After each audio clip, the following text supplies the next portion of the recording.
Okay, now I'm going to be discussing exo 3 part C. And exo 3 part C, they're asking us to find L1, L3. Now, what is interesting is now, this language L1 was finite because we saw it was having only 3 strings, but L3 is infinite because it has an uncountable number of strings. So, how am I going to do this? Now, this is going to be funny because we know that L1 is finite, and L1 simply contains a it contains AB and BA, but L3 is infinite, so it is AN, BN, whereby N can be 0 or above. But I told you that when we are doing concatenation, what we are simply doing is I get the first guy in the first language and I multiply it by all the guys in the second language, then I come to the second one, multiply it through by all, then this one, multiply through by all. So what we are going to get here is 1. We're going to get this A and we multiply it through by this language. And what is interesting is 1. I'm going to get the first A, which is A, then this language is what? This A, N, B, N. But you can see what is happening here is that when I get A times this from indices, that is A, N plus 1. So this one we are seeing here is simply A, N plus 1, Bn, whereby N. Now, this is the language I get simply by multiplying this A through by all strings in this language. But remember, you must multiply through by all these guys here. So what I'm going to be doing is when I'm going to be finding the union. I told you languages are sets. So we have intersection, union, and all that crazy stuff.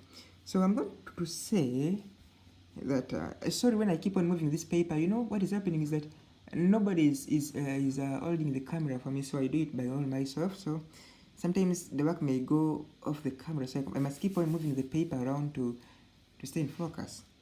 So I'm going to say L1, L3 is the language. So I first get this A, you see, this A, and I multiply it through by all guys here. And we have seen that when I get A, I get something of this kind, and this is A, N, which is A, this. So I'm going to first find the first part of the language is going to be A, N plus 1, B, N, whereby N, this, then I say union, because I'm going to cater for this second boy here. You see this AB? But when I get AB and this, I'm going to get something of this kind. I get A, B, A, N, B, N. You see? Now leave it as it is. I know some people say, oh, multiplication is commutative. 3 times 4 times 2 is the same as 3. Times 2 times 4. My dear, what I'm doing now is I'm concatenating, I'm not multiplying. So if you come and say this, you are seeing, if you come and say this is the same as AN, B, BN, and you come and say this is N plus 1, N plus 1, this is false. This is not correct. Okay? So the language we are getting is now A, B, A, N, B, N. When I get this and I concatenate it with all strings in this language, I get this language whereby N, 0, you get it? Then I say union, now this and this. So I'm going to get a BA, and I concatenate it with all guys of this form here. But since this is N, this is their neighbors, so I can come and say this is B, N plus 1, Bn.